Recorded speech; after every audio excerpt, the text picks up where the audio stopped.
Buen día, ingeniero. Mi nombre es David Carrión Cárdenas. Somos alumnos de la Universidad César Vallejo, de la Facultad de Ingeniería, de la carrera Ingeniería Mecánica Eléctrica. Este curso de circuitos eléctricos está a cargo del ingeniero Rubiño Jiménez Santiago Linder, que nos ha tocado exponer el tema de potencia compleja. Somos el grupo 1, Trujillo, Perú, 2022.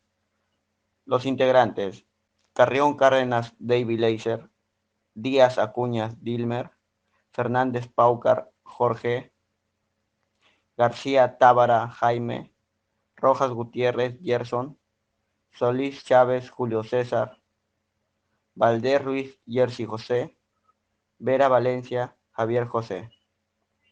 Bueno, potencia compleja, cuya magnitud se conoce como potencia aparente de un circuito eléctrico de corriente alterna.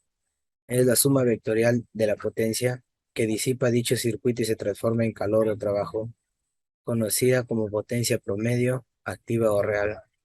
La potencia utilizada para la formación de los campos eléctricos y magnéticos de sus componentes que juntará entre sus componentes y la fuente de energía, conocida como potencia reactiva. Esta potencia no es realmente útil, salvo cuando el factor de potencia es la unidad y señala que la red de alimentación de un circuito solo ha de satisfacer la energía consumida por los elementos resistivos, sino que también ha de contarse con la que van a almacenar en bobinas y condensadores. Se designa con la letra S y se miden voltiamperios. La potencia activa se mide en vatios y la potencia reactiva se mide en voltiamperios reactivos. Continuando con la exposición, vamos a hablar sobre la potencia activa. Sobre la potencia activa, podemos decir que es aquella potencia que un sistema eléctrico consume y que es la que verdaderamente es aprovechada por el mencionado sistema para realizar un trabajo o poder convertir la energía eléctrica en otra energía distinta, como puede ser en una energía térmica, energía luminosa, energía mecánica, etcétera. La potencia activa también se puede entender como la relación que existe entre la potencia útil que es consumida o entregada por unidad de tiempo. Matemáticamente, en algunas fuentes se entiende como el valor medio de la potencia instantánea, ¿no? Eh, También podemos hablar de la potencia activa, se puede identificar con la letra P y su unidad de medida es en vatios. Aunque normalmente nosotros lo podemos encontrar con un múltiplo que viene, por ejemplo, en los artefactos como kilowatts, ¿no? Acá podemos visualizar en la imagen, ¿no? Cómo es que se aprovecha la energía activa, ¿no? La energía que está en kilowatts es lo que solo se aprovecha y la energía reactiva es la pérdida, ¿no? Que no se puede utilizar. Doy pase a mi siguiente compañero para que continúe con la exposición. Gracias. Bueno, continuando con la exposición, la potencia reactiva. La potencia reactiva no es una potencia realmente consumida en la instalación, ya que no produce trabajo útil debido a que su valor medio es nulo. Aparece en las instalaciones eléctricas en las que existen bobinas o condensadores y es necesaria para crear campos magnéticos y eléctricos en dichos componentes. Se representa con la constante Q y se mide en voliamperios reactivos, en sus iniciales bar. La potencia reactiva tiene dos tipos: la potencia reactiva inductiva, que es aquella potencia reactiva que no se consume ni se genera en un sentido estricto. Es decir, que es toda aquella potencia que se desarrolla dentro del círculo inductivo. La potencia reactiva capacitiva es aquella potencia desarrollada, como su nombre lo indica, en un circuito capacitivo, es decir, aquella que ofrece una resistencia a la corriente alterna. La potencia reactiva es la potencia requerida por las corrientes que son necesarias para establecer los campos magnéticos de las bobinas o los campos electrostáticos de los capacitores para su correcto funcionamiento. En la primera imagen vemos que la potencia reactiva está representada como la espuma, que es aquello que se tiene necesario, que parece necesario, producto de la potencia compleja, por lo cual se paga, pero no se consume como un sistema, ¿no? En la siguiente imagen vemos como base de la analogía, en donde la persona está arrastrando un objeto, que la potencia reactiva equivale a la potencia que va hacia arriba, como lo indica la Q. Si nos basamos en el triángulo rectángulo que está en la parte de abajo, el cateto adyacente sería la potencia real o la potencia activa. La hipotenusa vendría a ser la potencia aparente y el cateto opuesto vendría a ser la potencia reactiva. A esta relación se le conoce como triángulo de potencias, en donde el ángulo existente entre la potencia aparente y la potencia activa es el mismo ángulo que existe entre el desfasamiento entre el voltaje y la corriente, y se le llama ángulo de factor de potencia. De acuerdo a trigonometría, donde la función seno se relaciona con la hipotenusa y el cateto opuesto, el valor de la potencia reactiva se obtiene entonces donde Q es igual a la potencia aparente por el seno del ángulo. Buenas tardes, compañeros. Siguiendo con la exposición, ¿no? Mi nombre es Jorge Fernández y voy a hablar del teorema de Boucherot. El teorema de Boucherot, ideado por Paul Boucherot, ¿no? Permite la resolución del cálculo total de potencias en circuitos de corriente alterna, ¿no? Este teorema básicamente habla que las sumas de potencia, tanto activa como reactiva, es igual a la sumatoria de cada una de las potencias parciales, activas y reactivas. En el caso por ejemplo, para tres cargas, ¿no? La potencia activa vendría a ser dada por la potencia activa 1 más potencia activa 2 más potencia activa 3. Eso me hace, esa sumatoria sería la potencia activa total de ese circuito. Y de igual forma, la potencia reactiva, la sumatoria es igual a la potencia reactiva total es igual a la sumatoria de potencias reactivas parciales. En este caso, la potencia reactiva total vendría a ser la potencia reactiva 1, más la potencia reactiva 2, más la potencia reactiva 3. Esto lo vamos a ver en la siguiente diapositiva, en el detenimiento, donde vamos a ver que gráficamente, ¿no? Se puede también averiguar cada una. Pero primero hay que averiguar la potencia reactiva 1, activa y reactiva de cada uno de los receptores. En este caso tenemos tres receptores, 1, 2 y 3. ¿No? Se dibuja el triángulo de potencia de cada una de las cargas. En este caso, como vemos acá, triángulo de potencia, potencia activa, reactiva y la potencia caliente. ¿Sí? Se procede a la suma vectorial de las potencias y se obtiene un triángulo total de potencia, de donde se pueden obtener todos los resultados buscados. ¿Sí? Acá nos damos cuenta que la potencia, en el gráfico de la carga 1, la potencia activa 1 más la potencia reactiva 1 igual a la potencia aparente 1. En este caso, se repiten en 2 y en 3.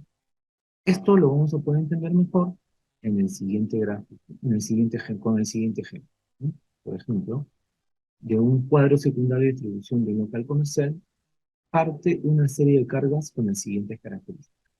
Motor 1, la potencia activa tenemos 2 kilowatts, potencia reactiva 2 kVA.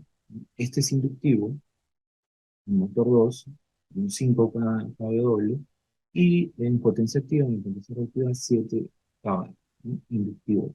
Y el motor 3, de potencia activa, tiene 7 kilowatts, y en potencia reactiva tiene 5 capacitiva, ¿no? Y es una carga capacitiva. La potencia eléctrica, nos están pidiendo calcular la potencia eléctrica del cuadro, activa, reactiva y apagada. En este caso, tratamos de hacer el gráfico lo más parecido posible para poder guiarnos, y nos vamos con este gráfico. Por ejemplo, ¿no? La potencia activa total vendría a ser la potencia activa del motor 1, más la potencia activa del motor 2, más la potencia activa del motor. En este caso, todo nos suma 14. Y la potencia reactiva total vendría a estar dado por la potencia reactiva 1 del motor 1, potencia reactiva del motor 2, y la potencia reactiva del motor 3. En este caso, sería 5K más 7K, y en este caso, vamos 5K porque es capacidad, ¿no? Y esto nos sale 7K.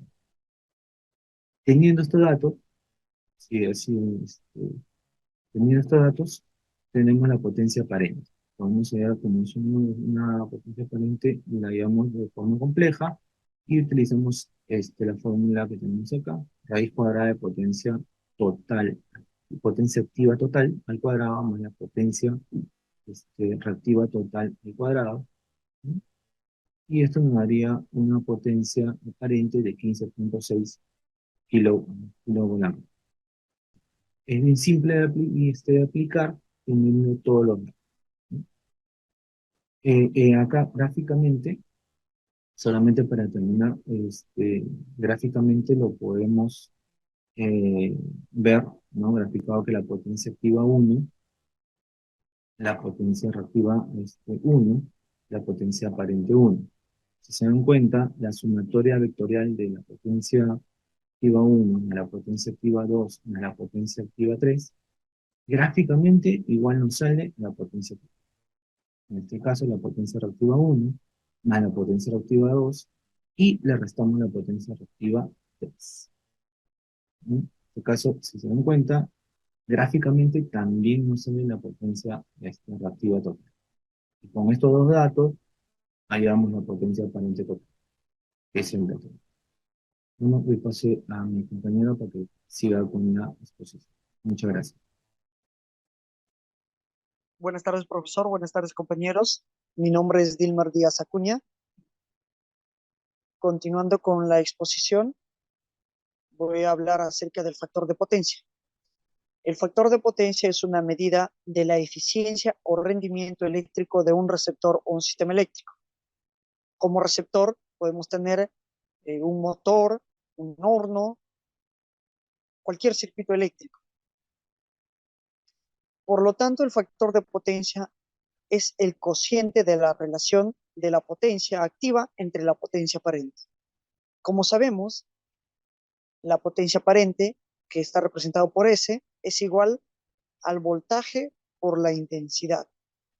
Y según el triángulo de la potencia, S, o potencia aparente, también sería igual a la raíz cuadrada de la potencia activa al cuadrado más la potencia reactiva al cuadrado. Esto según el teorema de Pitágoras. También podemos mencionar que el factor de potencia se usa para describir la cantidad de energía eléctrica que se ha convertido en trabajo. Aquí también vamos a hablar o mencionar algunas fórmulas que se usa para encontrar el factor de potencia. Como habíamos mencionado, S es igual a voltaje por intensidad, S viene a ser la potencia aparente. Del triángulo de potencia tenemos que la potencia aparente, que la potencia activa, PA, es potencia activa, vendría a ser igual a potencia aparente S por el coseno de phi, por el ángulo, por el coseno del ángulo. De esto reemplazamos datos, S como habíamos mencionado es igual al voltaje por intensidad, entonces la potencia activa vendría a ser igual a voltaje por intensidad por el coseno de phi. despejamos el coseno de phi, que vendría a ser igual a la potencia activa sobre la potencia aparente, sobre S. Pero si nos damos cuenta, anteriormente habíamos mencionado que el factor de potencia vendría a ser igual a la potencia activa sobre la potencia aparente, PA sobre S. Entonces, de esto podemos deducir que el coseno de phi vendría a ser igual al factor de potencia. Por otro lado, Q, que vendría a ser la potencia reactiva, es igual, según el triángulo de potencia, ya que es un triángulo rectángulo, aplicamos la ley de senos y cosenos, entonces Q vendría a ser igual a S por el seno de phi. Reemplazamos, esto vendría a ser igual a voltaje por intensidad por el seno de phi, para hallar la potencia reactiva. Del teorema de Pitágoras, S al cuadrado igual a P al cuadrado más Q al cuadrado, o sea, la potencia aparente al cuadrado vendría a ser igual a la potencia activa al cuadrado más la potencia reactiva al cuadrado. Despejamos S, o la potencia aparente, que vendría a ser igual a la raíz cuadrada de potencia activa más al cuadrado más la potencia reactiva al cuadrado. Entonces, de aquí podemos sacar otras fórmulas más para hallar el coseno de phi o el factor de potencia. El coseno de phi sabemos que es potencia activa sobre potencia aparente. Reemplazamos, esto vendría a ser potencia activa sobre la raíz cuadrada de potencia activa al cuadrado más la potencia reactiva al cuadrado. Entonces, ya teniendo el cálculo del factor de potencia, si el factor de potencia fuera muy bajo, por ejemplo, entre 0, 0.5, lo que se tendría que hacer es reducir el ángulo, o sea, reducir el ángulo phi, ya sea con un condensador, hasta lo ideal sería tener un ángulo de 0. Y nos quedaría que el coseno de phi o factor de potencia igual a 1. Entonces esto significaría que el rendimiento es máximo. Como habíamos mencionado, si necesitamos tener un máximo rendimiento o un factor de potencia cercano a 1, entonces necesitamos lo que es reducir el ángulo. Como vemos en la siguiente imagen, le vamos a hacer el cálculo de capacitores para corregir el factor de potencia. Como vemos en el triángulo rectángulo de color rosa, el ángulo phi' es mayor que el ángulo phi. ¿Vale? Entonces, tenemos como datos, tenemos el ángulo inicial, que vendría a ser phi', tenemos el ángulo final corregido, que estaría de azul, el ángulo phi, tenemos S', que vendría de potencia aparente inicial, la S, potencia aparente corregida, PA, potencia activa útil, la potencia activa útil no cambia, siempre va a ser la misma. Le puede tener un triángulo rectángulo. Q', que vendría a ser potencia reactiva inicial, y Q, potencia reactiva corregida. Del triángulo azul corregido tenemos que Q vendría a ser igual a S por el seno de phi. QC vendría a ser a la potencia reactiva inicial menos Q, que es la potencia reactiva final o corregida.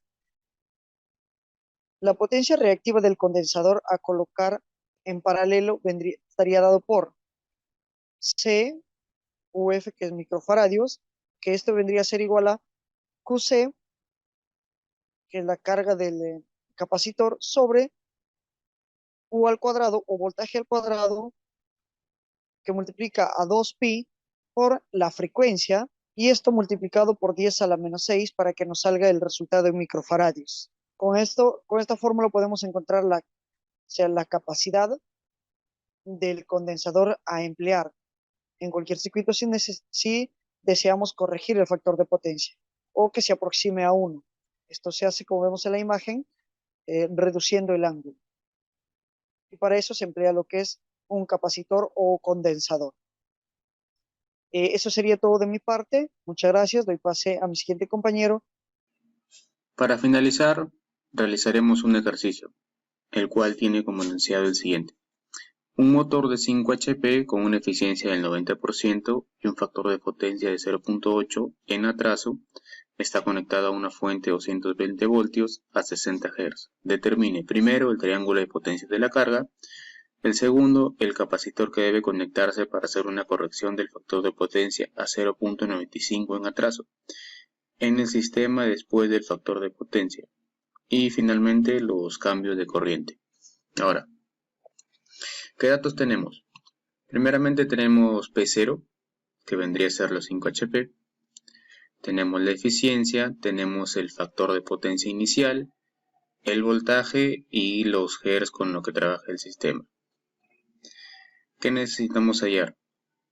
Triángulo de potencias de la carga, el capacitor y finalmente los cambios de corriente. Es decir, en el primer sistema en el que el factor de potencia es de 0.8, la corriente va a ser 1. Y en el segundo, cuando corrijamos el factor de potencia a 0.95, la corriente va a cambiar. Y determinaremos tanto su valor como el ángulo de esta. Bueno, empezamos. Primero, para poder hallar PI, ¿qué necesitamos? Necesitamos la eficiencia y P0, valores que ya se nos da aquí en el enunciado.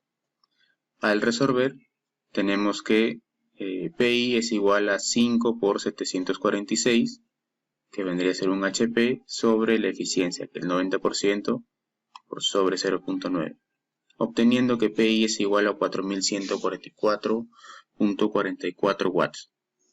Ahora, se nos da que el factor de potencia inicial es de 0.8.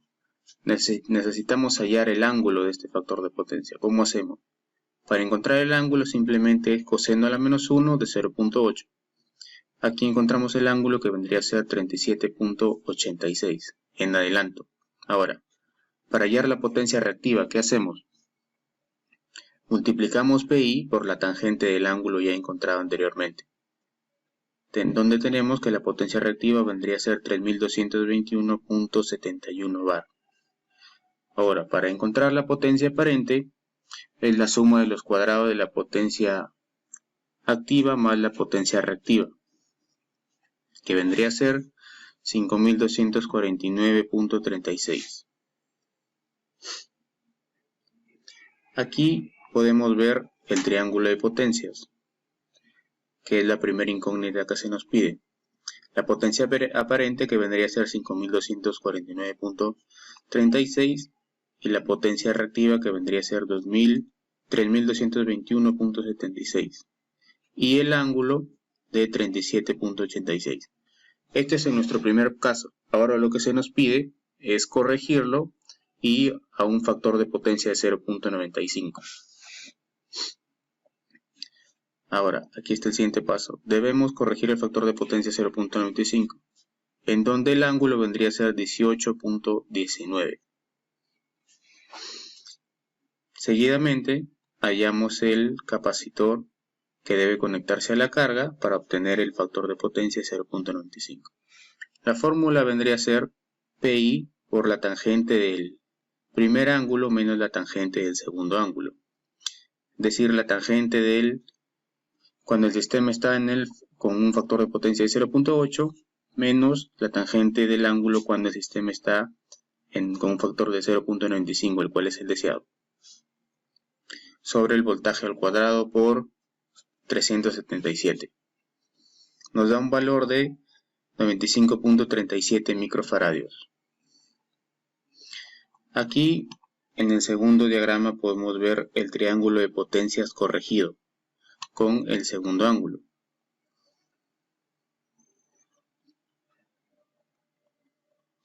Y finalmente hallamos los cambios de corriente. En el primer sistema nos da que dividimos la potencia aparente sobre el voltaje y nos da un amperaje de 23.86.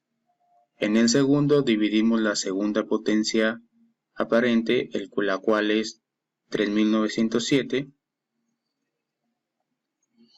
menos, entre 220, la cual nos da un valor de 17.76. Aquí lo que podemos ver como conclusión es la reducción de la potencia reactiva. En este caso, en el primer caso obtenemos un valor de 3221 y en el segundo podemos ver cómo esta potencia reactiva disminuye. Al igual que tanto el amperaje en el primero como en el segundo caso al cambiar el factor de potencia a 0.95. Eso sería todo por parte del grupo 1.